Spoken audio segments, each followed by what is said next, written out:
आपादमौलिपर्यन्तं गुरूणामाकृतिं स्मरेत् तेन विघ्नाः प्रणश्यन्ति सिद्ध्यन्ति च मनोरथाः। श्रीगुरुभ्यो नमः। परमगुरुभ्यो नमः। श्रीमदानन्दतीर्थभगवत्पादाचार्यगुरुभ्यो नमः। मन्मनोभीष्टवरदं सर्वाभीष्टफलप्रदं पुरन्दरगुरुं वन्दे दासश्रेष्ठं दयानिधिं विद्याविनयसम्पन्नान् शान्तादिगुणब्रह्मितान् सशास्त्रप्रवचनासक्तान् इलिविरार्यान् गुरून् भजे। पृथ्वीमण्डलमध्यस्याः पूर्णबोधमतानुगाः वैष्णवाः विष्णुहृदयाः तान् नमस्ये गुरुमम। हरिः ओं। ಶ್ರೀಶಾಹ ಪಾಹಿ. ಅನಂತಕೋಟಿಬ್ರಹ್ಮಾಂಡನಾಯಕ ಎಂಬುದು ಶ್ರೀ ಪುರಂದರದಾಸರು ರಚಿಸಿದ ಭವ್ಯ ಗ್ರಂಥರೂಪಕ. 180 ಗಜ್ಜೆಗಳು ಎಂಬತಕ್ಕಂಥದ್ದು. 180ರ ವಿಶೇಷತೆ ಏನಿದೆ ಅಂದರೆ, ಇಡೀ ವಿಶ್ವದಲ್ಲಿ ನಾವು ಕಣ್ಣರಳಿಸಿ ನೋಡಬಹುದಾಗಿರತಕ್ಕಂಥದ್ದು ಎಷ್ಟು ಯಾವ ಓತಪ್ರೋತವಾಗಿ ಹರಡಿರ್ತಕ್ಕಂಥ ವಿಷ್ಣು ತತ್ವ ವಿಶಲ್ ವ್ಯಾಪ್ತವು. ವಿಷ್ಣುವನ್ನು ಹೇಗೆ ನೋಡಬಹುದು ಅಂದರೆ 180 ಡಿಗ್ರಿಯಲ್ಲಿ ನೋಡಬಹುದು. ಯಾವುದೇ ಕೇಂದ್ರದಲ್ಲಿ ನಿಂತಿದ್ದರು, ಕುಳಿತಿದ್ದರು, ನಮ್ಮ ಎದುರುಗಡೆ ಕಾಣತಕ್ಕಂಥದ್ದು ಲಂಬರೇಖೆ ಎಂಬತಕ್ಕಂಥದ್ದು 90 ಡಿಗ್ರಿ ಮತ್ತು ಮತ್ತು ಬಲಗೈ ಚಾಚಿದಾಗ ನಮಗೆ ಸಿಗತಕ್ಕಂಥದ್ದು ತ್ರಿಕೋಣಾಕಾರವಾಗಿ ನೋಡಿದಾಗ 2 ತ್ರಿಕೋಣ, 3 ಅರ್ಧ ವೃತ್ತಾಕಾರ ಎಂಬುದು 180 ಎಂಬುದನ್ನು ಸೂಚಿಸುತ್ತದೆ. ನಾವು ಪೃಥ್ವಿಯ ಮೇಲ್ಮುಖವಾಗಿ ನಾವು ವಾಸಿಸುತ್ತಿದ್ದೇವೆ. ಮೇಲೆ ನೋಡಲು ನಮಗೆ ಕಾಣಿಸುವುದು ಆಕಾಶದಿಂದ ನಮಗೆ ಅದರ ಕೊನೆಯೇ ಕಾಣದಂತೆ ಇರುವುದು ಆಕಾಶ. ಮೇಲೆ ನೋಡಿದರೂ ಕಾಣುವುದಿಲ್ಲ, ಬಲಗಡೆಯೂ ಕಾಣುವುದಿಲ್ಲ, ಎಡಗಡೆಯೂ ಕಾಣುವುದಿಲ್ಲ.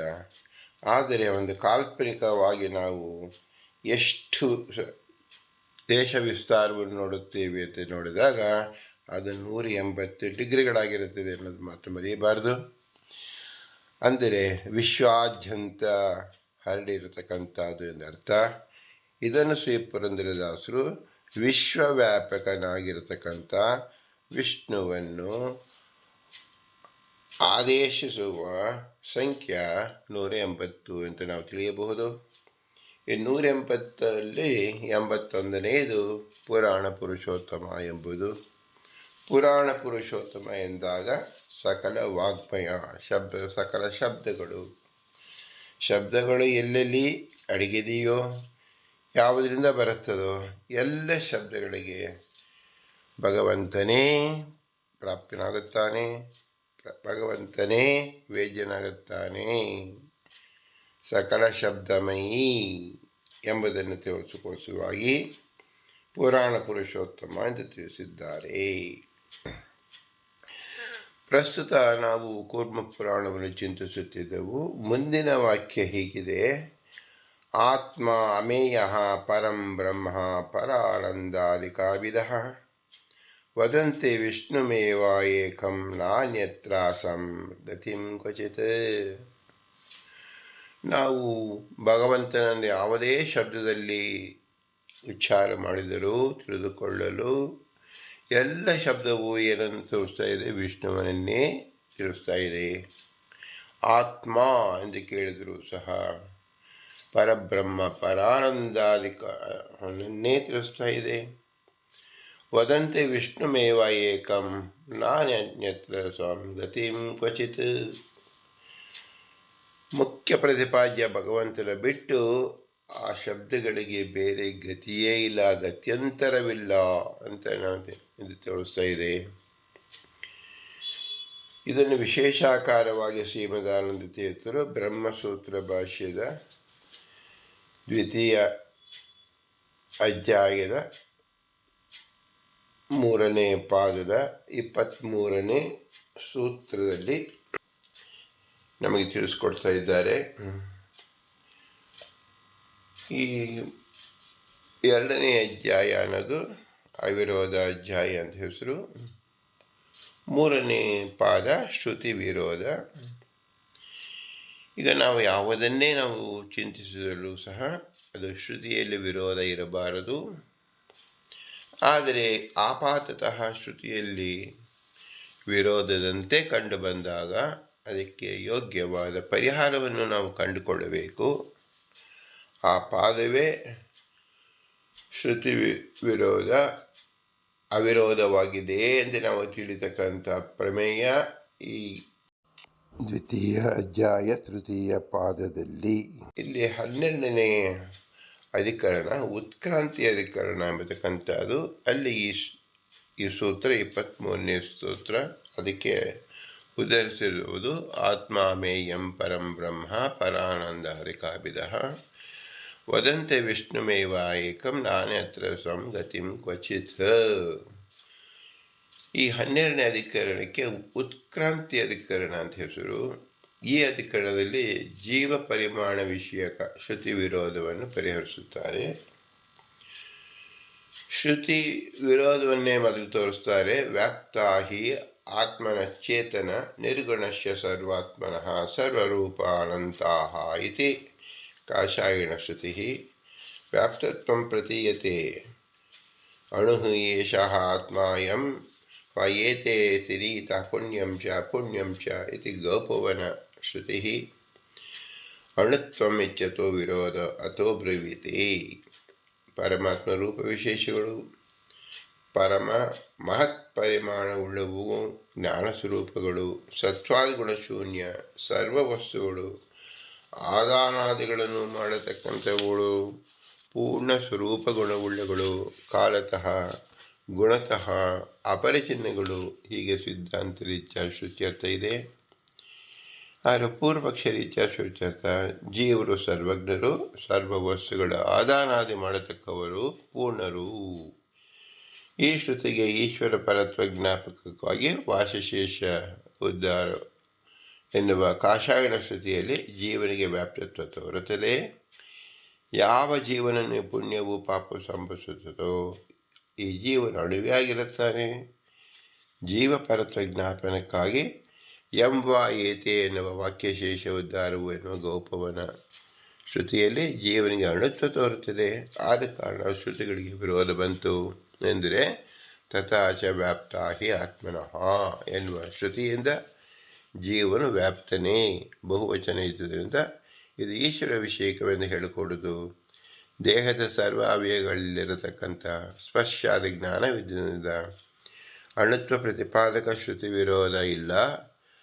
ಕಾಯ ಪರಿಮಾಣವುಳ್ಳ ಎನ್ನುವ ಪಕ್ಷ ಮೊದಲೇ ದೂಷಿತವಾಗಿದೆ. ತಥಾಚ ಅಣುತ್ವ ಶ್ರುತಿ ಅಪ್ರಮಾಣವೆಂದ ಪೂರ್ವಪಕ್ಷ ಬಂದರೆ ಸಿದ್ಧಾಂತೀಕರಿಸಕ್ಕೆ ಸೂತ್ರಕ್ಕೆ ಅವತಾರಿಕೆ ಕೊಡುತ್ತಾರೆ. ಹೀಗೆ ಶಂಕೆ ಬಂದರೆ ಉತ್ತರ ಹೇಗೆ ಅಂದರೆ ಓಂ ಉತ್ಕ್ರಾಂತಿ ಗತ್ಯ ಅಗತೇನಾಂ ಓಂ ಹೇತೂನಾಂ ಸಾಕಾಶಾದ್ ಅಣುರೇವ. ಜೀವನೊಣುವೇ ವ್ಯಾಪ್ತನಲ್ಲ. ಸೋ ಅಸ್ಮಾ ಶರೀರವತ್ ಎನ್ನುವ ಶ್ರುತಿಯಲ್ಲಿ ಹೇಳಲ್ಪಟ್ಟ ಉತ್ಕ್ರಮಣ ಗಮನ ಆಗಮನ ರೂಪ ಹೇತುಗಳಿಂದ ತಥಾಚ ವ್ಯಾಪ್ತ ದ್ರವ್ಯವಾದ ಆಕಾಶಾದಿಗಳಿಗೆ ಉತ್ಕ್ರಮಣಾರ್ಥಗಳು ಕೂಡುವುದಿಲ್ಲ. ಮಧ್ಯಮ ಪರಿಮಾಣವು ಮೊದಲೇ ನಿರಾಕೃತವಾಗಿದೆ. ಪರಿಶೇಷಾತ್ ಜೀವನಿಗೆ ಅಣುತ್ವವೇ ಸಿದ್ಧಿಸುತ್ತದೆ. ಜೀವನಿಗೆ ಉತ್ತಮ ಉತ್ಕ್ರಮಣಾದಿಗಳೇ ಹೇಗೆ ಸಿದ್ಧಿಸುತ್ತೆ ಎಂದರೆ ಸೋ ಅಸ್ಮಾ ಶರೀರಂ ಆತ್ಮ ಅಮುಂ ಲೋಕಂ ಅಭಿಗಚ್ಚಂತಿ ಅಮುಷ್ಮಾದಿಮಂ ಲೋಕಂ ಆಗಚ್ಚತಿ ಸ ಗರ್ಭೀ ಭವತಿ ಸ ಪ್ರಸೂಯತೆ ಸ ಕರ್ಮ ಕುರುತೆ ಇದು ಪೌಷಾಯಣ ಶ್ರುತೇಃ. ಆ ಜೀವ ಈ ಬಾಹ್ಯ ಶರೀರದಿಂದ ಹೊರಟು ಹೋಗಿ ಸ್ವರ್ಗಾದಿ ಲೋಕವನ್ನು ಕುರಿತು ಹೊಂದುತ್ತಾನೆ. ಸ್ವರ್ಗಲೋಕದಿಂದ ಭೂಲೋಕವನ್ನು ಕುರಿತು ಬರುತ್ತಾನೆ. ಅನಂತರ ಗರ್ಭಸ್ಥನಾಗುತ್ತಾನೆ. ತಾಯಿಯ ಹೊಟ್ಟೆಯೊಳಗೆ ಪ್ರವೇಶ ಮಾಡುತ್ತಾನೆ. ಆಮೇಲೆ ಹುಟ್ಟುತ್ತಾನೆ. ಆತನು ಪುಣ್ಯ ಪಾಪ ಸಾಧನವಾದ ಕರ್ಮವನ್ನು ಮಾಡುತ್ತಾನೆ. ಹೀಗೆ ಪೌಷಾಯಣ ಶ್ರುತಿಯಿಂದ ಉತ್ಕ್ರಾಂತಾದಿಗಳ ಹೇತುಗಳು ಸಿದ್ಧವಾಗಿದೆ. ಹೀಗೆ ಉತ್ಕ್ರಾಂತಾದಿಗಳು ಹೇತುಗಳಿಂದ ಜೀವನಿಗೆ ಅಣುತ್ವ ಸಿದ್ಧ ಆಗುತ್ತಿರಲು ಆ ಉತ್ಕ್ರಾಂತಿಗಳು ಜೀವನಿಗೆ ಶ್ರೀಹರಿಯಿಂದಲೂ ಅಥವಾ ತನ್ನಷ್ಟಿಗೆ ತಾನೇ ಆಗುತ್ತದೋ ಎಂಬ ವಿಚಾರ ಬಂದರೆ ಅದಕ್ಕೆ ಉತ್ತರ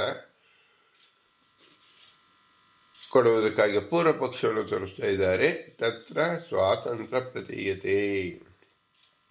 ಏಕ ಪ್ರಸೂಯತೆ ಜಂತು ಏಕ ಏವ ಪ್ರಮೀಯತೆ ಏಕೋ ಅನುಭುಂಕ್ತೆ ಸುಕೃತಂ ಏಕವೇವ ದುಷ್ಕೃತಂ ಇಚ್ಛಾದೇಶಸ್ಯ ಸ್ವಯಮೇವ ಇತಿ ಅಥೋ ವಕ್ತಿ.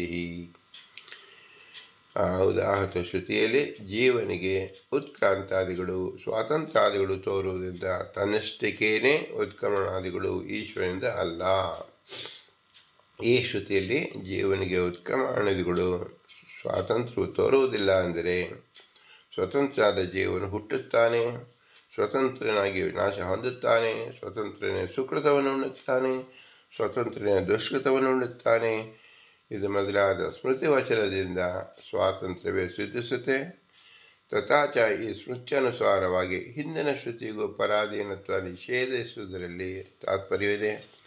ಹೀಗೆ ಪೂರ್ವ ಪಕ್ಷ ಬಂದರೆ ಪರಿಹಾರಕ್ಕಾಗಿ ಉತ್ತರ ಕೊಡುತ್ತಾರೆ. ಓಂ ಸ್ವಾತ್ಮನ ಚ ಉತ್ತರೇಯೋ ಓಂ ಸ ಅಸ್ಮಾತ್ ಎಂದು ಉದಾಹೃತವಾದ ಸಾಧಾರಣ ವಾಕ್ಯ ದಶೆಯಿಂದ ಮೇಲಿನ ಉದ್ದಾತ ಸಾ ಏತೇನ ಏಷ ಹಿ ಏವ ಎನ್ನುವ ಎರಡು ವಾಕ್ಯಗಳಲ್ಲಿ ಪರಮಾತ್ಮಾದಿ ಅಧೀನತ್ವವನ್ನೇ ಪ್ರತಿಪಾದಿಸುವುದರಿಂದ ಜೀವನಿಗೆ ಪರಮಾತ್ಮನಿಂದಲೇ ಉತ್ಕ್ರಾಮಣಗಳು ಸ್ವತಃ ಅಲ್ಲ ಅದು ತಿಳಿಯಬೇಕು. ಸ ಏತೇನೇವ ಸ್ವಾತ್ಮನಃ ಪರೇಣ ಎಂ ಗರ್ಭಮನು ಪ್ರವಿಶತಿ ಪರೇಣ ಜಾಯತೆ ಪರೇಣ ಕರ್ಮ ಕುರತೆ ಪರೇಣ ನೀಯತೆ ಪರೋಣ ಉನ್ನೀಯತೆ ತಂ ವಾ ಏದಂ ಅಭಿವದಂತಿ ಸ್ವಾತ್ಮ ಇತಿ ಏಷ ವಿ ಆನಂದಮಾದತ್ತೆ ಏಷ ಹಿ ಏನಂ ಜೀವಂ ಅಭಿಜೀವಂ ಇತ್ಯೇಷಃ ಉದ್ಗಮಯಂತೇಷಃ ಗಮಯಂತಿ ಏಷ ಆಗಮತೆ ಇತಿ ಪೌಷಾಯಿನ ಶ್ರುತಿಃ ಇತಿ ಉತ್ತರಯೋ ವಾಕ್ಯಯೋಃ ಪರಮಾತ್ಮನೈವ ಆತ್ಮ ಉತ್ಕ್ರಾಂತದೇಹ. ಆ ಜೀವ ತನ್ನಲ್ಲಿರತಕ್ಕಂಥ ಸ್ವರೂಪಭೂತ ಆನಂದವನ್ನು ಸ್ವೀಕರಿಸುವುದರಿಂದ ಸ್ವಾತ್ಮ ಶಬ್ದವಾಚ್ಯ ಶ್ರೀಹರಿಯಿಂದ ಅನುಗ್ರಹಿತನಾಗಿ ಮಾತೃದೇಹದಲ್ಲಿ ಗರ್ಭವನ್ನು ಪ್ರವೇಶಿಸುತ್ತಾನೆ. ಪರಮಾತ್ಮನ ಪ್ರೇರಿತನಾಗಿಯೇ ಹುಟ್ಟುತ್ತಾನೆ, ಪರಮಾತ್ಮನಿಂದ ಪ್ರೇರಿತನಾಗಿಯೇ ಕರ್ಮವನ್ನು ಮಾಡುತ್ತಾನೆ, ಪರಮಾತ್ಮನಿಂದಲೇ ಸ್ವರ್ಗಾದಿ ಲೋಕವನ್ನು ಒಯ್ಯಲ್ಪಡುತ್ತಾನೆ, ಮೋಕ್ಷಕ್ಕಾಗಿ ಮೇಲಕ್ಕೆ ಒಯ್ಯಲ್ಪಡುತ್ತಾನೆ. ಅಂತಹ ವಿಷ್ಣುವನ್ನು ಸ್ವ ಆತ್ಮ ಅಂತ ವಿದ್ವಾಂಸರು ತಿಳಿಸುತ್ತಾರೆ. ಈ ಶ್ರೀಹರಿ ಜೀವಕೃತ ಶುಭಕರ್ಮ ಫಲವನ್ನು ಸ್ವೀಕರಿಸುತ್ತಾನೆ ಅಥವಾ ಸ್ವರೂಪಾನಂದವನ್ನು ಅನುಭವಿಸುತ್ತಾನೆ. ಈ ಶ್ರೀಹರಿ ಜೀವನನ್ನು ಬದುಕಿಸುತ್ತಾನೆ, ದೇಹದಿಂದ ಹೊರಡಿಸುತ್ತಾನೆ, ಶ್ರೀಹರಿಗೆ ದೇಹಕ್ಕೆ ಪ್ರವೇಶ ಮಾಡಿಸುತ್ತಾನೆ ಅಥವಾ ಭೂಲೋಕಕ್ಕೆ ಹೊಂದಿಸಿಕೊಡುತ್ತಾನೆ ಎಂದು ಸೋ ಅಸ್ಮಾತ್ ಎನ್ನುವ ವಾಕ್ಯದಿಂದ ಈ ಮೇಲಿನಿದ್ದಾದ ಎಲ್ಲ ವಾಕ್ಯಗಳಿಗೆ ಪರಮಾತ್ಮನಿಂದಲೇ ಉತ್ಕ್ರಮಣಾದಿಗಳು ಎಂದು ಪ್ರತಿಪಾದಿತವಾಗಿದೆ. ತಥಾಚ ಸೋ ಅಸ್ಮಾತ್ ಎನ್ನುವ ಪೂರ್ವವಾಕ್ಯಕ್ಕೂ ಈ ಅರ್ಥವನ್ನೇ ಮಾಡತಕ್ಕದ್ದು. ಸ್ಮೃತಿಯಾದರೂ ದುಃಖಾನುಭವದಲ್ಲಿ ಪರಮಾತ್ಮ ಸ್ವಾತಂತ್ರ್ಯವನ್ನು ಹೇಳುತ್ತದೆ. ಹಿಂದೆ ಹೇಳಿದನ್ನು ಆಕ್ಷೇಪ ಮಾಡಿಕೊಂಡು ಸಮಾಧಾನ ಹೇಳತಕ್ಕ ಸೂತ್ರವನ್ನು ಹೇಳುತ್ತಾರೆ. ಓಂ ನಾಣು ತಶ್ರುತೇಹೇತಿ ಚೇನ್ ಇತರಾಧಿಕಾರವತ್ತು. ಓಂ ಜೀವನು ಅಣುವಲ್ಲ, ಅಣುತ್ವ ವಿರುದ್ಧ ಮಹತ್ವವನ್ನು ಬೋಧಿಸತಕ್ಕ ವ್ಯಾಪ್ತಾಹಿ ಆತ್ಮನಃ ಶ್ರುತಿಯಿಂದ ಎಂದರೆ ಹಾಗೆ ಹೇಳಿಕೊಡುವುದು. ಈ ವ್ಯಾಪಕತ್ವ ಶ್ರುತಿಗೆ ಜೀವ ಭಿನ್ನ ಪರಮಾತ್ಮ ಪ್ರಕರಣ ಇದ್ದುದರಿಂದ ಪರಮಾತ್ಮ ಪ್ರತಿಪಾದಕ ಇದ್ದುದರಿಂದ ಎಂದರ್ಥ. ವ್ಯಾಪ್ತಾಹಿ ಆತ್ಮನಶ್ಚೇತನ ನಿಗೃಣಶ್ಯ ಇತಿ ವ್ಯಾಪ್ತಿಶ್ರುತೆ ನ ಅಣುಜೀವ ಇತಿ ಚೇತ್ ನ ಸ ಆತ್ಮ ಇದಂ ಸೃಜತಿ ಸ್ವವಿಭೇದ್ವಂ ವ್ಯರ್ಥಿ ಅಂತರ್ಬಹಿಷ್ಯ ಸ ಬಹುಧೇಯಂ ಅನುಪ್ರವಿಶ್ಯ ಆತ್ಮನೋ ಅಭಿನಯತಿ ಸ ಆತ್ಮಾನ್ ನ ಸಹ ಈಶಃ ಸ ವಿಷ್ಣು ಸ ಪರಃ ಪರೋ ವರೀಯನ್ ಇತಿ ಪರಮಾತ್ಮಾಧಿಕಾರಿತ್ವಾತ್. ಜೀವನು ಅಣುವಲ್ಲ, ವ್ಯಾಪ್ತಾಹಿ ಆತ್ಮನ ಎಂಬ ವ್ಯಾಪ್ತಿ ಅಭಿದಾಯಕ ಶ್ರುತಿ ಇದ್ದುದರಿಂದ ಎಂದರೆ ಶ್ರುತಿ ಬಲದಿಂದ ಜೀವನಿಗೆ ವ್ಯಾಪ್ತತ್ವವನ್ನು ಹೇಳಿಕೊಡುವುದು. ಸ ಆತ್ಮ ಎನ್ನುವ ಶ್ರುತಿಯಲ್ಲಿ ಪರಮಾತ್ಮನನ್ನು ಹೇಳಿದ್ದರಿಂದ ಇದು ಪರಮಾತ್ಮಾಧಿಕಾರವಾಗಿದೆ. ಈ ಶ್ರುತಿ ಪರಮಾತ್ಮ ಪ್ರಕರಣವಾಗಿರುವುದರಿಂದ ಪರಮಾತ್ಮ ವಿಷಯಕ್ಕೆ ಆಗಿದೆ. ಆದ ಕಾರಣ ಸಾವಕಾಶವಾಗಿದೆ. ಆ ಪರಮಾತ್ಮನು ಜಗತ್ತನ್ನು ಸೃಷ್ಟಿಸುತ್ತಾನೆ. ಶ್ರೀ ಅಂತರ್ಗತನು ಬಹಿರ್ಗತನು, ಹೀಗೆ ಎರಡು ಪ್ರಕಾರವಾಗಿ ಅಂತರ ಬಾಹ್ಯ ಜಗತ್ತನ್ನು ಅಂತಹ ಪುರುಷ ರೂಪದಿಂದಲೂ ಬಹಿ ಕಾಲರೂಪದಿಂದಲೂ ಧರಿಸುತ್ತಾನೆ. ಆ ಶ್ರೀಹರಿ ಬಹುರೂಪಗಳುಳ್ಳವನಾಗಿ ಈ ಜಗತ್ತನ್ನು ಪ್ರವೇಶ ಮಾಡಿ ತನಗೆ ಸ್ವತಃ ಏವ ಅಭಿಮುಖವಾಗಿ ತನ್ನ ಕ್ರಿಯೆಗೆ ಅನುಕೂಲ ಕ್ರಿಯೆಯ ಒಳ್ಳೆಯನ್ನಾಗಿ ಮಾಡುತ್ತಾನೆ.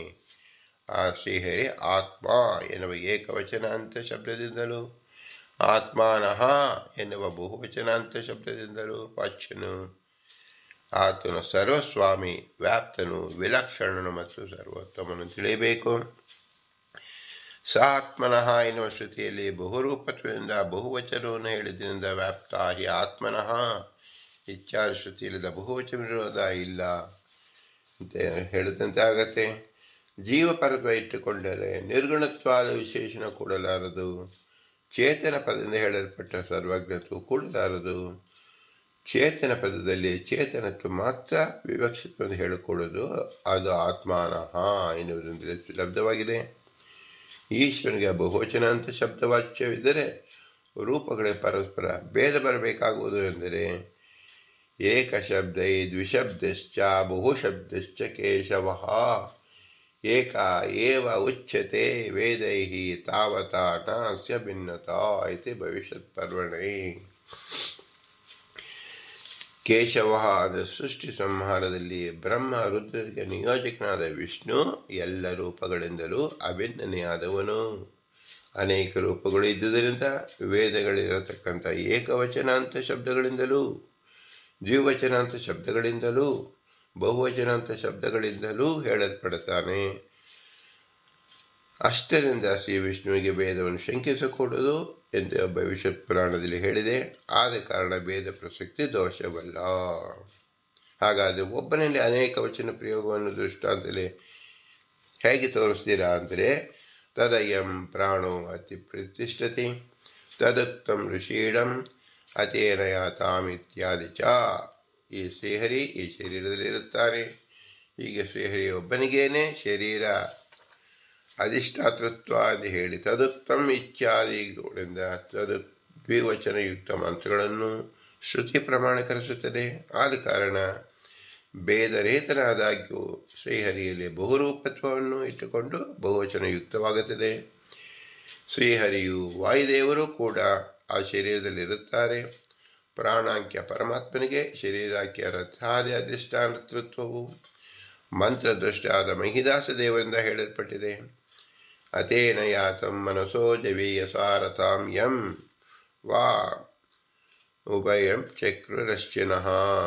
ಆ ಶ್ರೀಗತಿಯಲ್ಲೆಲ್ಲ ವಿಷ್ಣು ವಾಯುಗಳಿರ ಎಲ್ಲ ದೇವತೆಗಳಿಗೂ ಯಾವ ರಥವನ್ನು ನಿಮಗೋಸ್ಕರ ಮಾಡಿರುವರೋ, ಯಾವ ದೇಹಾಂಕ್ಯ ರಥದ ಯೋಗವಾಗೋಣ ಮನೋವಾಗ ಕರ್ಮಗಳಿಗೆ ಭಗವದ್ಗೀತೆಯ ಜ್ಞಾನದಿಂದ ವಿಷ್ಣುವಿನ ಪ್ರಸಾದದಿಂದ ರಾಮ ಅಭಿಮನ್ಯವಾದ ವಿದ್ಯೆಯಿಂದ ಹುಟ್ಟಿದ ಸರಸ್ವತಿ ಅಭಿಮನ್ಯವಾದ ವಿಷ್ಣು ತತ್ವ ಪರೋಕ್ಷ ಜ್ಞಾನವು ಜೀವನಿಗೆ ಹುಟ್ಟುತ್ತದೋ ಹಾಗೆಯೇ ಜೀವನ ಮುಕ್ತಿಯ ವ್ಯವಸ್ಥೆಗಳು ಉಂಟಾಗುತ್ತವೆಯೋ ಅಂತಹ ಮನಸ್ಸಿನಿಂದಲೂ ಪಟುತರವಾದ ಶರೀರಾಖ್ಯವಾದ ರಥದಿಂದ ಬನ್ನಿರಿ ಅಂದರೆ ಶರೀರದಲ್ಲಿ ಸನ್ನಿಹಿತರಾಗಿರಿ ಎಂದರ್ಥ.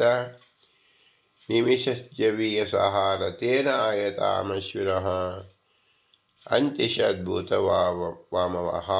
ಅಶ್ವಿನಿ ದೇವತೆಗಳಿರ ಚಕ್ಷು ನಿಮೇಷದಿಂದಲೂ ಅತ್ಯಂತ ವೇಗವುಳ್ಳ ದೇಹಾಂಕರತೆಯಿಂದ ಬನ್ನಿರಿ. ಅವಹ ಸಮೀಚೀನಃ ರಕ್ಷಣೆಯು ನಮ್ಮ ಸಮೀಪದಲ್ಲಿ ಆಗಲಿ ಎಂದು ಕೇಳಿಕೊಳ್ಳುವ ಋಗ್ವೇದ ಮಂತ್ರವಿದೆ.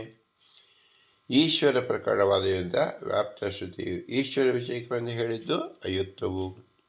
ದುರ್ಬಲವಾದ ಪ್ರಕರಣ ಮಾತ್ರದಿಂದ ಬಹುವಚನ ಶ್ರುತಿಗೆ ಬಾಧ ಕೂಡಲಾರದು ಎನ್ನುವ ಶಂಕೆಯನ್ನು ಪರಿಹರಿಸತಕ್ಕ ಸೂತ್ರವನ್ನು ವ್ಯಾಖ್ಯಾನ ಮಾಡುತ್ತಾರೆ. ಓಂ ಸ್ವಶಬ್ದೋನ್ ಬಾಣೋಭ್ಯಾಂ ಓಂ ಓಂ ಸ್ವಶಬ್ದೋನ್ ಬಾಣಾಭ್ಯಾಂ ಚ ಓಂ.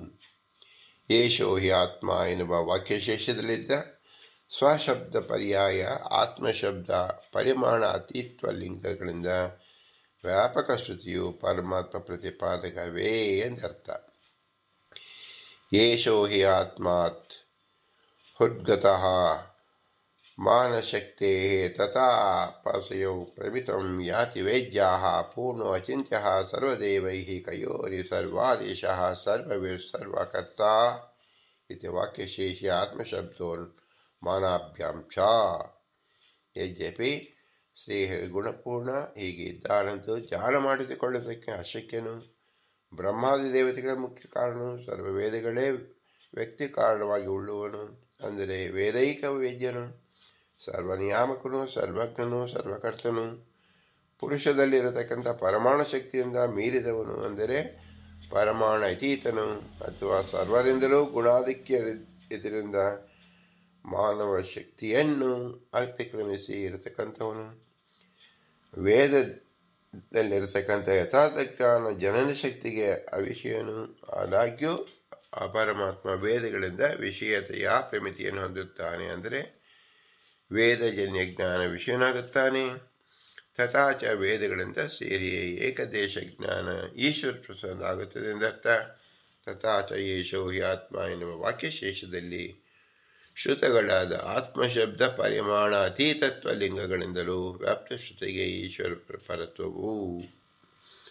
ಇಲ್ಲಿ ಯೇಷಾಹಿ ಆತ್ಮನು ಹದ್ಗತಃ ಮಾನಶಕ್ತೇ ಎನ್ನುವ ಅಂಶವೇ ಉಪಯುಕ್ತವಾಗಿರುವುದರಿಂದ ಇತರ ಅಂಶ ಉದಾಹರಣೆಗೂ ವ್ಯರ್ಥ. ಅಂದರೆ ಚೇತನಃ ಎನ್ನುವುದರಿಂದ ಸರ್ವಜ್ಞತ್ವವು, ನಿರ್ಗುಣಃ ಅಂದರೆ ಇಚ್ಛಾದಿಗಳಿಂದ ಸರ್ವಾದೇಶತ್ವವು, ಸರ್ವಾತ್ಮನಃ ಎನ್ನುವುದರಿಂದ ಸರ್ವಕರ್ತೃತ್ವವು, ಸರ್ವರೂಪಾಹ ಎನ್ನುವುದರಿಂದ ಪೂರ್ಣತ್ವವು, ಅನಂತಾಹ ಎನ್ನುವುದ ಅಪರಿಮಿತತ್ವವು, ಅಚಿಂತ್ಯತ್ವವು ಉಕ್ತವಾಗಿದೆ. ಇವುಗಳು ಜೀವನಲ್ಲಿ ಕೂಡಲಾರದು, ಈಶ್ವರನಲ್ಲಿ ಆದರೂ ಸರ್ವವೇದ ಪ್ರಮಿತಿಗಳು. ಆದ ಕಾರಣ ಆ ಶ್ರುತಿಯು ಈಶ್ವರ ಪರವೇ, ಜೀವಪರವಾಗುವುದೇ ಇಲ್ಲ. ಆತ್ಮಶ್ರುತಿಯು ಉನ್ಮಾನತ್ವ ಲಿಂಗಕ್ಕೂ ವಿಷ್ಣು ಈಶ್ವರತ್ವ ಹೇಗೆಂದರೆ ಆತ್ಮ ಅಮೇಯ ಪರಂ ಬ್ರಹ್ಮ ಪರಾನಂದಾದಿಕಾವಿಧಃ ವದಂತೆ ವಿಷ್ಣುಮೇವ ಏಕಂ ನಾನ್ಯತ್ರ ಸಾಂಗತಿ ಕ್ವಚಿತ್ ಇತಿ ಕೌರ್ಮ್ಯ ಪುರಾಣದಲ್ಲಿ ಆತ್ಮ ಅಮೇಯ ಅಂದರೆ ಅಪರಿಮಿತ, ಪರಬ್ರಹ್ಮ ಪರಾನಂದ ಮೊದಲಾದ ನಾಮಧೇಯಗಳು ವಿಷ್ಣುವೊಬ್ಬನನ್ನೇ ಮುಖ್ಯವಾಗಿ ಹೇಳುತ್ತದೆ. ಈ ಆತ್ಮ ಆದ್ಯ ಅಭಿದಾಯಕ ಶಬ್ದಗಳಿಗೆ ವಿಷ್ಣುವಿನ ಇತರಾದ ಜೀವಾದಿಗಳಲ್ಲಿಯೂ ಪ್ರವೃತ್ತಿ ಮುಖ್ಯವಾಗಿಲ್ಲ. ಹೀಗೆ ಕೂರ್ಮ ಪುರಾಣದಲ್ಲಿ ವಿಷ್ಣುವಿನಲ್ಲಿ ಮಾತ್ರ ಇರತಕ್ಕದೊಂದು ನಿಶ್ಚಿತವಾದ ಆತ್ಮಶಬ್ದ ಉನ್ಮಾನಗಳಿಂದ ವ್ಯಾಪ್ತಿ ಶ್ರುತಿಗೆ ಈಶ್ವರ ಪರತ್ವ ಸಿದ್ಧವಾಗುತ್ತದೆ. ಆದಾಗ್ಯೂ ಜೀವನಿಗೆ ಅಣುತ್ವಯುಕ್ತವಲ್ಲ, ಏಕೆಂದರೆ ದೇಹದ ಸರ್ವ ಅವಯವಲ್ಲಿರತಕ್ಕಂಥ ಸ್ಪರ್ಶಾದಿ ಜ್ಞಾನ ಕೂಡದೆ ಹೋಗಬೇಕಾಗುವುದು ಎನ್ನುವ ಆಶಂಕೆಯನ್ನು ಪರಿಹರಿಸತಕ್ಕಂಥ ಸೂತ್ರ ವ್ಯಾಖ್ಯಾನ ಮಾಡುತ್ತಾರೆ. ಓಂ ಅವಿರೋಧಶ್ಚಂದನವತು ಓಂ ಅಣೋರಪಿ ಜೀವಸ್ಯ ಸರ್ವಶರೀರ ವ್ಯಾಪ್ತಿ ಯುಜ್ಯತೆ ಯಥಾ ಹರಿಚಂದನ ವಿಪ್ಲುಷಃ ಏಕದೇಶ ಪತಿತಾಯಾಃ ಸರ್ವಶರೀರ ವ್ಯಾಪ್ತಿ. ಜೀವನು ಅಣುವಾದಾಗ್ಯೂ ಆತನಿಗೆ ಅವಿರೋಧ, ಅಣುತ್ವ್ಯಾಪ್ತಿಯಿಂದ ವಿರೋಧವಿಲ್ಲ. ಅಂದರೆ ಅಣುತ್ವವಿದ್ದಾಗ್ಯೂ ಅಂಶಗಳಿಂದ ಸರ್ವಶರೀರ ವ್ಯಾಪ್ತಿ ಕೂಡುತ್ತದೆ. ಆದ ಕಾರಣ ಅಲ್ಲಿಯ ಪರಿಜ್ಞಾನ ಕೂಡಲಿಕ್ಕೆ ಇಲ್ಲ ಎನ್ನುವ ವಿರೋಧವಿಲ್ಲ. ಹೇಗೆಂದರೆ ಅಂಶಗಳಿಂದ ಶರೀರದ ಏಕದೇಶದಲ್ಲಿ ಬಿದ್ದಿರತಕ್ಕಂಥ ಹರಿಚಂದನ, ಗಂಧ ಸಾರೋ ಮಲಯಜೋ ಹರಿಚಂದನಂ ಎಂದು ಹೇಳಿದ್ರಿಂದ ಗಂಧಸಾರಾಂಕ್ಯ ಮಲಯಗಿರಿ ವೃಕ್ಷದ ಕಾಷ್ಟಕೃತ ದ್ರವ್ಯ ಅಂತ ಹೆಸರು.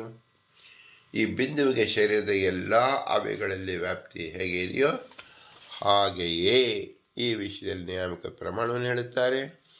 ಅಣುಮಾತ್ರೋಪಿ ಅಯಂ ಜೀವ ಸ್ವದೇಹಂ ವ್ಯಾಪ್ಯ ತಿಷ್ಠತಿ ಯಥಾ ವ್ಯಾಪ್ಯ ಶರೀರಾಣಿ ಹರಿಚಂದ್ರನ ವಿಪ್ಲುಷಃ ಅಂತ ಬ್ರಹ್ಮಾಂಡ ಪುರಾಣದಲ್ಲಿ ತಿಳಿಸಿದ್ದಾರೆ. ಈ ಜೀವನು ಅಣುಪರಿಣಾಮವುಳ್ಳವನಾದಾಗ್ಯೂ ಅಂಶಗಳಿಂದ ತನ್ನ ಶರೀರ ವ್ಯಾಪಿಸಿಕೊಂಡು ಇರುತ್ತಾನೆ. ಹೇಗೆ ಶರೀರಾಂಗಗಳನ್ನು ವ್ಯಾಪಿಸಿಕೊಂಡು ಹರಿಚಂದ್ರನ ಬಿಂದುಗಳು ಏಕದೇಶದಲ್ಲಿ ಬಿಂದುವುಗಳು ಇರುತ್ತದೋ ಹಾಗೆ ಎಂದು ಬ್ರಹ್ಮಾಂಡ ಪುರಾಣ ಹೇಳಿದೆ. ಈ ಹಿಂದೆ ಹೇಳಿದ ಆಕ್ಷೇಪ ಮಾಡಿಕೊಂಡು ಸಮಾಧಾನ ಹೇಳತಕ್ಕಂಥ ಸೂತ್ರ ವ್ಯಾಖ್ಯಾನ ಮಾಡುತ್ತಾರೆ. ಓಂ ಅವಶ್ಯತೆ ವೈಶೇಷ್ಯಾದಿತ ಚೇನಾಭ್ಯಕಮಾದ್ರೀಹಿ ಓಂ ಸಮ್ಯಕ್ ಅಸಂಯಮ್ಯಂ ಸ್ಥಾನ ವಿಶೇಷಾದುಚ್ಯತೆ ಚಂದನಸ್ಯ ಇತಿ ಚೇತ್ ನಹಿ ವಿಶೇಷ ಆತ್ಮ ಇದು ಜೀವಸ್ವ್ಯಾಪ್ಯ ತಥಾಭ್ಯಕಮಾತ್. ಹರಿಚಂದ್ರ ಬಿಂದುವಿಗೆ ಶರೀರ ಏಕದೇಶದಲ್ಲಿ ಸಮ್ಯಕ್ ಅವಸ್ಥಿತಿಯು ಇತರ ಪ್ರದೇಶದಲ್ಲಿ ಸಮ್ಯಕ್ ಅವಸ್ಥಿತಿ ಇಲ್ಲದಿರುವುದು ಎನ್ನುವ ವಿಶೇಷದಿಂದ ಸ್ವರೂಪ ಅದರ ಅಂಶಗಳಿಂದ ಶರೀರ ವ್ಯಾಪ್ತಿ ಕೊಡುತ್ತದೆ. ಆತ್ಮನಿಗೆ ಶರೀರ ಏಕದೇಶದಲ್ಲಿ ಸಮ್ಯಕ್ ಅವಸ್ಥಿತಿಯು ಕ್ವಚಿತ್ ಸಮ್ಯಕ್ ಅವಸ್ಥಿತಿ ಇಲ್ಲದಿರುವುದು ಎನ್ನುವ ವಿಶೇಷ ಇಲ್ಲದಿರುವುದರಿಂದ ಶರೀರ ವ್ಯಾಪ್ತಿ ಕೂಡುವುದಿಲ್ಲ ಎಂದರೆ ಹಾಗೆ ಹೇಳಿಕೊಡುವುದು. ಅಂದರೆ ಆತ್ಮನಿಗೆ ಸಮ್ಯಕ್ ಅಸಮ್ಯಕ್ ಅವಸ್ಥಾನ ಅಭಾವವಿಲ್ಲ, ಸಮ್ಯಕ್ ಅಸಮ್ಯಕ್ ಅವಸ್ಥಿತ ವಿಶೇಷಣವಿದೆ. ಆದ ಕಾರಣ ದೃಷ್ಟಾಂತ ವಿಷಮವಾಗುವುದಿಲ್ಲ.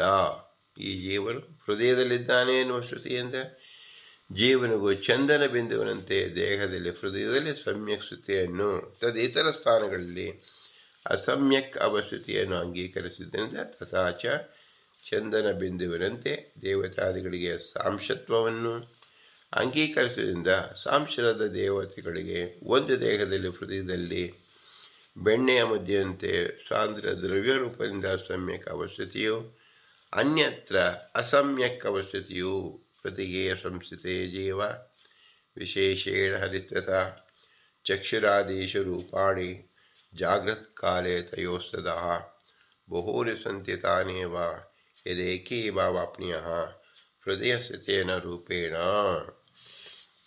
ವಿಶೇಷೇಣ ಸಾಂದ್ರ ರೂಪದಿಂದ ಎಂದು ಬೃಹತ್ ಭಾಷ್ಯದಲ್ಲಿ ತಿಳಿಸಿದ್ದಾರೆ.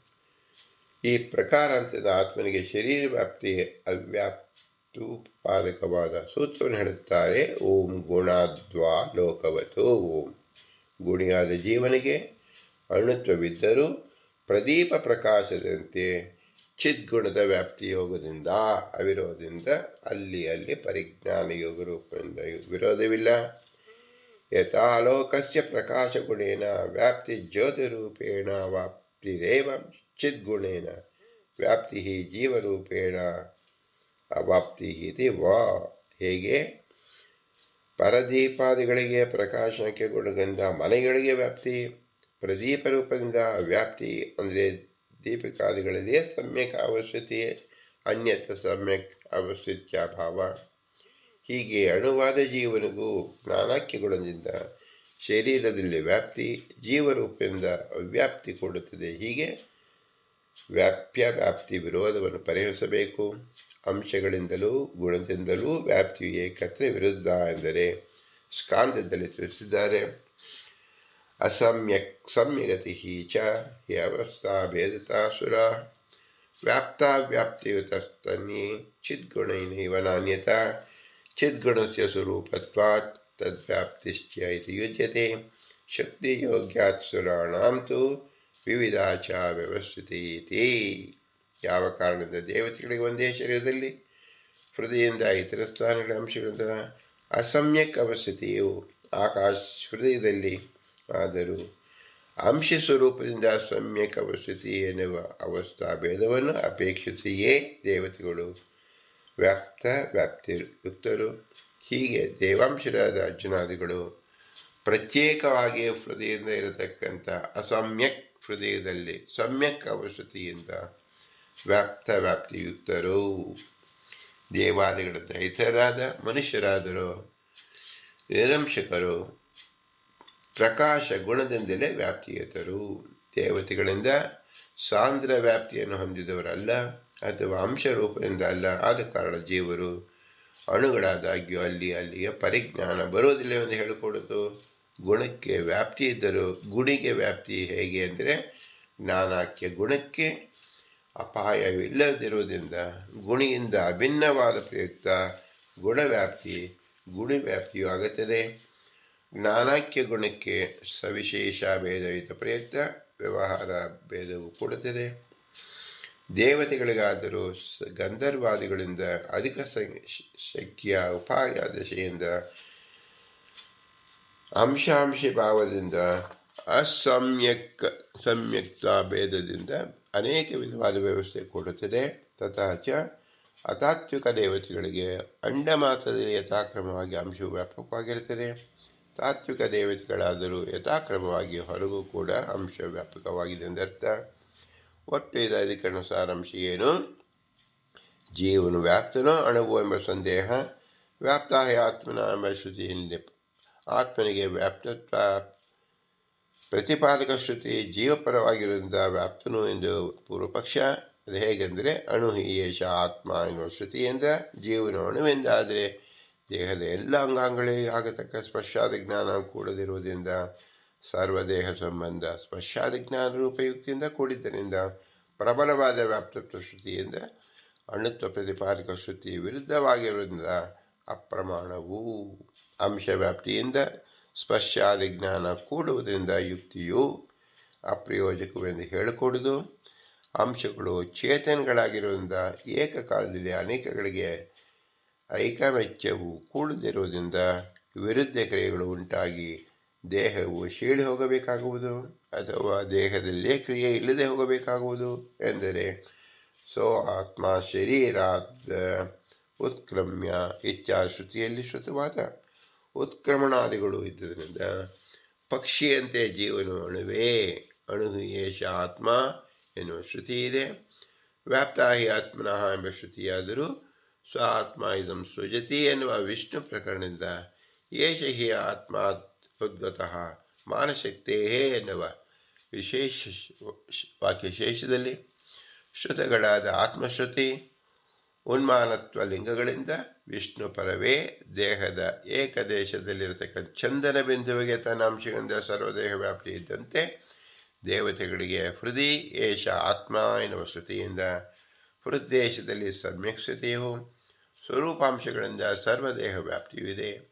ಅಂಶತಃ ವ್ಯಾಪ್ತಿ ಶೂನ್ಯರಾದ ಮನುಷ್ಯರಿಗೆ ಪ್ರಕಾಶದಂತೆ ಚಿದ್ಗುಣದಂತೆ ಸರ್ವದೇಹ ವ್ಯಾಪ್ತಿಯೂ ಇದ್ದುದರಿಂದ ದೇಹದ ಸರ್ವ ಅವಯವಗಳ ಸ್ಪರ್ಶಾದ ಜ್ಞಾನ ಕೂಡುವುದರಿಂದ ಯುಕ್ತಿಯು ಅಪ್ರಯೋಜಕವು ಅಂತ ಹೇಳಿ ಉತ್ಕ್ರಾಂತಿ ಅಧಿಕರಣದಲ್ಲಿ ಜೀವಾಣು ಆದರೆ ತನ್ನ ಗುಣದಿಂದ ಪ್ರಕಾಶದಿಂದ ವ್ಯಾಪ್ತನಾಗಿದ್ದಾನೆ ಅಂತ ತಿಳಿಯಬೇಕು. ಇದರಿಂದ ನಾವು ತಿಳಿದುಕೊಳ್ಳಬೇಕಾದ್ದೇನು? ಮನುಷ್ಯ ಶರೀರದಲ್ಲಿ ಜೀವನು ಅಣುವಾಗಿ ಹೃದಯದಲ್ಲಿದ್ದಾನೆ. ಆದರೆ ನಮ್ಮ ಹಸ್ತದಲ್ಲಿ ಚರಣದಲ್ಲಿ ಯಾವುದೇ ಕೇಶ ರಂಧ್ರದಲ್ಲಿ ನಮಗೆ ವೇದನೆಯಾದರೂ ಸಹ ನಮಗೆ ಗಮ್ಯವಾಗುತ್ತದೆ. ಇದು ಹೇಗೆ ಸಾಧ್ಯ ಅಂದರೆ ಈ ಜೀವ ಈ ಶರೀರದಲ್ಲಿ ವ್ಯಾಪ್ತನಾಗಿದ್ದಾನೆ, ಪ್ರಕಾಶದಿಂದ ವ್ಯಾಪ್ತನಾಗಿದ್ದಾನೆ. ಯಾವ ಪ್ರಕಾಶ ಅಂದರೆ ಪ್ರತಿಯೊಂದು ಜೀವರಿಗೂ ದೀಪ್ತಿ ಅಂತ ಸ್ವಯಂ ಪ್ರಕಾಶವಿರುತ್ತದೆ. ಹೇಗೆ ಒಂದು ಗಂಧ ಇದ್ದಾಗ ಗಂಧ ಏಕ ಜಾಗದಲ್ಲಿದ್ದರೂ ಸಹ ಅದರ ಪರಿಮಳ ಈ ರೂಮ್ ಅಂದರೆ ಆ ಕೋಣೆಯೆಲ್ಲವೂ ಹರಡುತ್ತದೆ. ಒಂದು ದೀಪ ಒಂದು ಕಡೆ ಹಚ್ಚಿಟ್ಟರೆ ಅದರ ಪ್ರಕಾಶ ಇಡೀ ಕೋಣೆಯು ಮುಚ್ಚುತ್ತದೆ. ಹಾಗೆ ಜೀವನ ಗುಣವು ಪ್ರಕಾಶವಾಗಿರುತ್ತದೆ, ಸ್ವಪ್ರಕಾಶವಾಗಿರುತ್ತದೆ. ಅಣುವಾಗಿರಿದ್ದರೂ ಸಹ ಪ್ರಕಾಶತೆ ವ್ಯಾಪ್ತತೆ ಇರುವುದರಿಂದ ಆ ಜೀವ ಯಾವ ಶರೀರವನ್ನು ಹೊಕ್ಕಿರುತ್ತಾನೋ, ಪರಮಾತ್ಮ ಹೊಕ್ಕಿರಿಸಿರುತ್ತಾನೋ ಆ ಶರೀರ ವ್ಯಾಪ್ತತೆಯನ್ನು ಕೊಟ್ಟಿರುತ್ತಾನೆಂದರ್ಥ. ಆದರೆ ಇದೇ ಶರೀರದಲ್ಲಿ ಅನಂತ ಜೀವರು ಇದ್ದಾರೆ. ಅವರು ಅಸೃಜ್ಯರು ಎಂದು ಹೆಸರು. ಏಕೆಂದರೆ ಅವರು ಪ್ರಕಾಶವಿದ್ದರು ಭಗವಂತನ ಇಚ್ಛೆಯಂತೆ ಅವರಿಗೆ ಯಾವ ವ್ಯವಹಾರದಲ್ಲಿ ಕಾರ್ಯತತ್ಪರವಾಗಿರುವುದಿಲ್ಲ, ಅಂದರೆ ಸಾಧನಕ್ಕೆ ಬಂದಿರುವುದಿಲ್ಲ. ಅವರನ್ನು ಅಸೃಜ್ಯರು ಎಂದು ಹೆಸರು. ಯಾವರು ಸೃಜ್ಯರು ವ್ಯವಹಾರಕ್ಕಾಗಿ ಜ್ಞಾನ ಯೋಗ್ಯವಾಗಿ ಹಿತಾಹಿತ ವ್ಯಾಪಾರವನ್ನು ಆಗುತ್ತದೋ ಅವರು ಸೃಜ್ಯರು ಎಂದು ಹೆಸರು. ಅಸೃಜ್ಯರಿಗೆ ಅದರಿಂದ ಹಿತವೂ ಆಗುವುದಿಲ್ಲ, ಅಹಿತವೂ ಆಗುವುದಿಲ್ಲ, ಅವರಿಗೆ ವೇದನೆಯೂ ಆಗುವುದಿಲ್ಲ, ಸುಪ್ತಾವಸ್ಥೆಯಲ್ಲಿರುವಂತೆ ಇರುತ್ತಾರೆ. ಇದು ಭಗವಂತನ ವಿಶೇಷ ಅದ್ಭುತ ಗುಣಗಳಿಂದ ನಾವು ತಿಳಿಯಬೇಕು. ಭಗವಂತ ಆದರೆ ಹೀಗಲ್ಲ, ಅಣುವಾದರೂ ಮಹತ್ತಾಗಿರುತ್ತಾನೆ, ಮಹತ್ತಾದರೂ ಅಣುವಾಗಿರುತ್ತಾನೆ. ಅವನಿಗೆ ಅಣು ಪ್ರಮಾಣವುಂಟು, ಮಧ್ಯಮ ಪ್ರಮಾಣವುಂಟು, ಮಹತ್ ಪ್ರಮಾಣವುಂಟು. ಆ ಜೀವನಿಗೆ ಅಣು ಪ್ರಮಾಣ ಮಾತ್ರವೇ. ಆದ್ದರಿಂದ ಪ್ರಕಾಶದಿಂದ ವ್ಯಾಪ್ತತೆಯನ್ನು ತಿಳಿಯಬೇಕು. ಹೀಗೆ ಪುರಾಣ ಪುರುಷೋತ್ತಮದಿಂದ ನಾವು ತಿಳಿಯಬೇಕಾದ ಅಂಶ ಏನಪ್ಪ ಅಂದರೆ ಭಗವಂತ ಎಲ್ಲ ಶಬ್ದದಿಂದ ವಾಚ್ಯನಾಗಿದ್ದಾನೆ. ಅವನು ಅರ್ಥತಃ ಕಾಲತಃ ಶಕ್ತಿತಃ ನಾಮತಃ ಎಲ್ಲದರೂ ಪೂರ್ಣನಾಗಿದ್ದಾನೆ. ಆದರೆ ಜೀವರು ಅಣುಗಳು ಅವರ ಸ್ವಪ್ರಕಾಶದಿಂದ ಅವರ ಶರೀರ ಮಾತ್ರ ವ್ಯಾಪ್ತಿಯಾಗಿರುತ್ತದೆ.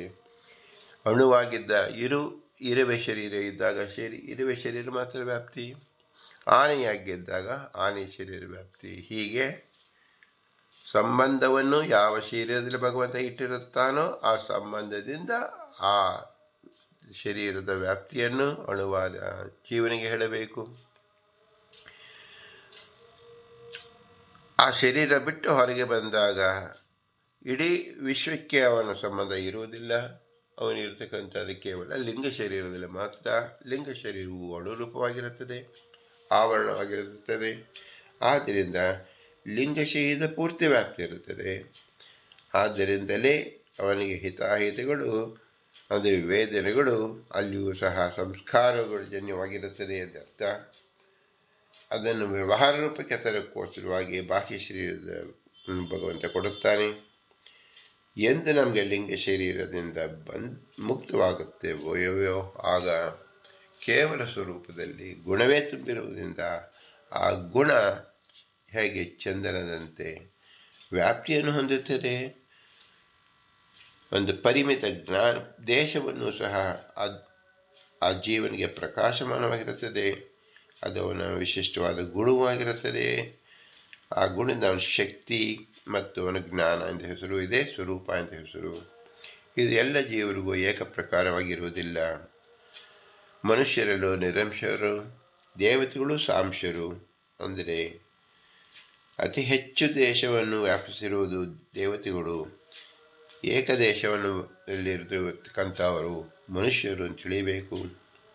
ಮುಕ್ತಾವಸ್ಥೆಯಲ್ಲಿ ಇವರ ಪ್ರಕಾಶ ಪರಿಮಾಣವು ಸಹ ಅವರವರ ಯೋಗ್ಯತಾನುಸಾರವಾಗಿ ವಿಸ್ತಾರವಾಗಿರುತ್ತದೆ.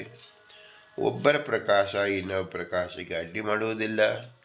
ಹೇಗೆ ನಾವು ಒಂದೇ ಕೋಣೆಯಲ್ಲಿ 4 ದೀಪಗಳು ಹಚ್ಚಿಟ್ಟರೂ ಸಹ ಒಂದು ಪ್ರಕಾಶ ಇನ್ನೊಂದು ಪ್ರಕಾಶದೊಳಗೆ ಮಿಳಿತವಾಗಿರುತ್ತದೆ. ಹಾಗೆ ಮೋಕ್ಷದಲ್ಲಿ ಅನಂತ ಪ್ರಕಾಶಗಳ ಭಗವಂತನ ಪ್ರಕಾಶ, ಲಕ್ಷ್ಮೀ ಪ್ರಕಾಶ, ಬ್ರಹ್ಮದೇವರ ಪ್ರಕಾಶ, ಶೇಷದೇವರ ಪ್ರಕಾಶ, ಹೀಗೆ ಅನಂತ ಜೀವಗಳ ಪ್ರಕಾಶವೂ ಸಹ ಎಲ್ಲ ಪ್ರಕಾಶವೂ ಸಹ ಸ್ವರೂಪಗಳಾದ್ದರಿಂದ ಅತ್ಯಂತ ಪ್ರಕಾಶಮಾನವಾಗಿರತಕ್ಕಂತಹ ಲೋಕ ವೈಕುಂಠ ಲೋಕ ಅಂತ ಹೆಸರು.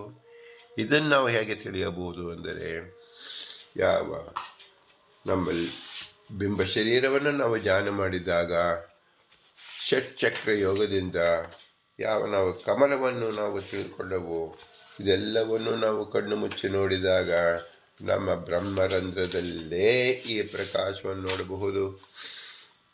ಮೂಲಚಕ್ರ, ಸ್ವಾಧಿಷ್ಠಾನ, ಮಣಿಪುರ, ಅನಾಹತ ಚಕ್ರ, ವಿಶುದ್ಧ, ಆಜ್ಞಾ ಮತ್ತು ಸಹಸ್ರಾರ ಎಂಬ ಚಕ್ರಗಳಲ್ಲಿ ಈ ಚಕ್ರಗಳು ಸಹ ಚಲಿಸುತ್ತಿರುತ್ತದೆ. ಅಲ್ಲಿ ನಾವು ಹೃದಯ ಕಮಲವನ್ನು ನೋಡಬಹುದು. ಅನಾಹತದಲ್ಲಿ ಹೃದಯ ಕಮಲ, ವಿಶುದ್ಧದಲ್ಲಿ 16 ದಳದ ಕಮಲ, ಆಜ್ಞಾಚಕ್ರದಲ್ಲಿ 2 ದಳದ ಕಮಲ, ಸಹಸ್ರಾರದಲ್ಲಿ 12 ದಳದ ಕಮಲ.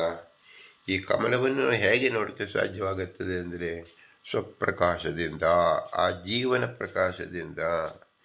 ಇಲ್ಲಿ ವಾಯುದೇವರು ಸಹಕರಿಸುತ್ತಾರೆ, ಭಗವಂತನ ವಿಶೇಷ ಅನುಗ್ರಹವೂ ಇರುತ್ತದೆ. ಅದು ಪ್ರತಿಯೊಬ್ಬರ ಬ್ರಹ್ಮರಂಧ್ರದಲ್ಲಿ ಜೀವ ತನ್ನ ಸ್ವಪ್ರಕಾಶದಿಂದ ತಾನು ಕಾಣುವುದು. ಇದನ್ನೇ ಆತ್ಮ ಸಾಕ್ಷಾತ್ಕಾರ ಎಂದ ಹೆಸರು. ಸ್ವರೂಪದಲ್ಲಿ ಜೀವನು ಚಿನ್ಮಯ ಮೂರ್ತಿ, ವಾಯುದೇವರು ಚಿನ್ಮಯ ಮೂರ್ತಿ, ಭಗವಂತನಂತೂ ಚಿನ್ಮಯ ಮೂರ್ತಿಯಾಗಿದ್ದಾನೆ. ಪ್ರತಿಯೊಬ್ಬರ ಬ್ರಹ್ಮನಾಡಿಯಲ್ಲಿ ಚಿನ್ಮಯ ಮೂರ್ತಿಯಾಗಿ ಕಾಣಿಸಿಕೊಳ್ಳುವುದು ಆ ಜೀವನ ಪ್ರಕಾಶದಿಂದ, ವಾಯುದೇವರ ಅನುಗ್ರಹದಿಂದ ಕಾಣಿಸಿಕೊಳ್ಳುವುದು. ಆದ್ದರಿಂದಲೇ ನಮ್ಮ ಶರೀರದಲ್ಲಿರ್ತಕ್ಕಂಥ ಷಟ್ಚಕ್ರಗಳು ಭಗವಂತನನ್ನು ಕಾಣುವ ಸಾಧಕವಾಗಿದೆ. ಈ ದೇಹವೇ ರಥವೆಂದಾಗ ಅದಕ್ಕೆ ಚಕ್ರ ಇರಬೇಕು. ಎಷ್ಟು ಚಕ್ರ ಇರಬೇಕು? 4 ಇರಬೇಕು, 6 ಇರಬೇಕು. ಆದ್ದರಿಂದ ಅದೇ ಚಕ್ರಗಳು, ಚಕ್ರಗಳಿಗೆ ಹೊಂದಿಸಿದಂಥ ಕಮಲಗಳೇ ಇಲ್ಲಿ ಕಮಲಗಳು ಎಂದು ತಿಳಿಯಬೇಕು. ನಾವು ಇದನ್ನು ಅರಿತುಕೊಂಡು ಬಿಂಬನಾದ ಭಗವಂತನನ್ನು ಆರಾಧನೆ ಮಾಡಬೇಕು. ಬಿಂಬನ ಆರಾಧನೆ ಮಾಡೋಕ್ಕೆ ಆ ಜೀವನ ಯೋಗ್ಯತಾ ಅಣುವಾಗಿದ್ದರೂ ಪ್ರಕಾಶದಿಂದ ವ್ಯಾಪ್ತನಾಗಿದ್ದಾನೆ ಎಂಬುದನ್ನು ತಿಳಿತಕ್ಕಂಥ ವಿಶೇಷ ಮಹತ್ವವನ್ನು ಪುರಾಣ ಪುರುಷೋತ್ತಮ ಎಂಬ ತತ್ವದಿಂದ ಪುರಂದಾಸರಲ್ಲಿ ವಿವರಿಸಿದ್ದಾರೆ. ಇಂತಹ ವಿಶೇಷ ಜ್ಞಾನ ನಮಗೆ ಸಾಧ್ಯವಾಗುವುದು ಕೇವಲ ಮನುಷ್ಯ ಜನ್ಮದಲ್ಲಿ ಮಾತ್ರ. ಇಂಥ ಮನುಷ್ಯ ಜನ್ಮವನ್ನು ಒದಗಿಸಿದ ಪರಮಾತ್ಮನ ಅನುಗ್ರಹದಿಂದ ನಮ್ಮ ತಂದೆ ತಾಯಿ ಮೂಲಕ ಬಂದಿದ್ದೇವೆ. ಆದರೆ ಅವರ ಅನುಗ್ರಹವನ್ನು ನಾವು ಜ್ಞಾಪಿಸಿಕೊಳ್ಳಬೇಕು. ತಂದೆ ತಾಯಿಗಳು ಗುರು ಹಿರಿಯರ ಅನುಗ್ರಹದಿಂದ ಬದುಕಿದ್ದರು. ಅದರಿಂದ ಅವರ ಉಪಕಾರ ಸ್ಮರಣೆಯನ್ನು ನಾವು ಜ್ಞಾಪಿಸಿಕೊಳ್ಳಬೇಕು. ತತ್ವಾಭಿಮಾನಿ ದೇವತೆಗಳು ಗುರು ಹಿರಿಯರಲ್ಲೂ ಮಾತಾಪಿತೆಗಳಲ್ಲೂ ನಮ್ಮಲ್ಲೂ ನಿಂತು ಈ ಜ್ಞಾನವನ್ನು ಪ್ರಕಾಶ ಮಾಡುತ್ತಿದ್ದಾರೆ. ಅದೇ ಅವರ ಅನುಗ್ರಹ ರೂಪವನ್ನು ಚಿಂತಿಸಿಕೊಳ್ಳಬೇಕು. ವಾಯುದೇವರು ಭಗವಂತನ ಆಜ್ಞೆಯಂತೆ ಸಕಲರಲ್ಲಿಯೂ ನಿಂತು ಜ್ಞಾನವನ್ನು ಬಿಚ್ಚುತ್ತಿದ್ದಾರೆ. ಆದ್ದರಿಂದ ಅವರ ವಿಶೇಷ ಅನುಗ್ರಹವನ್ನು ಚಿಂತಿಸಬೇಕು. ಆದರೆ ಇವರೆಲ್ಲರೂ ಅಸ್ವತಂತ್ರರು. ಸ್ವತಂತ್ರ ಲಕ್ಷ್ಮೀನಾರಾಯಣ ಮಾತ್ರ. ಅವನೇ ನಮ್ಮ ಬಿಂಬರೂಪ. ಅವನೇ ಷಟ್ಚಕ್ರದಲ್ಲಿ ನಮ್ಮ ಬ್ರಹ್ಮನಾಡಿಯಲ್ಲಿ ಕಾಣಿಸಿಕೊಳ್ಳುವ. ಆದ್ದರಿಂದ ಬಿಂಬೋಪಾಸನೆಗೆ ಬೇಕಾಗಿರುವುದೇನು? ಆ ಬಿಂಬನ ಯೋಗ್ಯತೆ ಏನು, ಪ್ರತಿಬಿಂಬನ ಯೋಗ್ಯತೆ ಏನು ಎನ್ನುವುದನ್ನು ಚೆನ್ನಾಗಿ ತಿಳಿದಾಗ ಮಾತ್ರ ಸಾಧ್ಯವಾಗುವುದು. ಅನಂತ ಪ್ರಕಾಶವುಳ್ಳ ಭಗವಂತ, ಸ್ವಪ್ರಕಾಶವುಳ್ಳ ಜೀವ, ಇವರಿಬ್ಬರನ್ನು ಸಹ ನಿರಂಶರು ಮತ್ತು ಸಾಂಶರು ಮತ್ತು ಅನಂತ ಪ್ರಕಾಶ ಭಗವಂತನನ್ನು ನಮ್ಮಲ್ಲೇ ಕಾಣುವ ಪ್ರಯತ್ನವನ್ನು ಮಾಡಬಹುದು. ಇಂತಹ ಪ್ರಯತ್ನಕ್ಕೋಸ್ಕರವಾಗಿ ಪುರಾಣ ಪುರುಷೋತ್ತಮ ಎಂಬ ದಿವ್ಯ ಮಂತ್ರವನ್ನು ಪುರಂದರದಾಸರು ತಿಳಿಸಿದ್ದಾರೆ. ಆದ್ದರಿಂದ ಈ ಪುರಾಣ ಪುರುಷೋತ್ತಮನಾದ ನಮ್ಮ ಬಿಂಬರೂಪನಾದ ಭಗವಂತನನ್ನು ನಾವು ಹೇಗೆ ಉಪಕಾರ ಸ್ಮರಣೆಯನ್ನು ಸ್ಮರಿಸಿಕೊಳ್ಳುವುದು ಅಂದರೆ ಭೂಯಿಷ್ಟಾಂತಿ ನಮ ಉಕ್ತಿಮಿದೇಮ, ಭೂಯಿಷ್ಟಾಂತಿ ನಮ ಉಕ್ತಿಮಿದೇಮ, ಭೂಯಿಷ್ಟಾಂತೆ ನಮ ಉಕ್ತಿಮಿದೇಮ ಎಂದು ವಿನಮ್ರವಾಗಿ ನಮಿಸೋಣ. ಭಾರತೀಯರ ನಮಕ್ಕೆ ಪ್ರಾಣಾಂತರ ಶ್ರೀಕೃಷ್ಣಾರ್ಪಣಸ್ತು. ಹರಿ ಓಂ, ಹರಿ ಓಂ, ಹರಿ ಓಂ.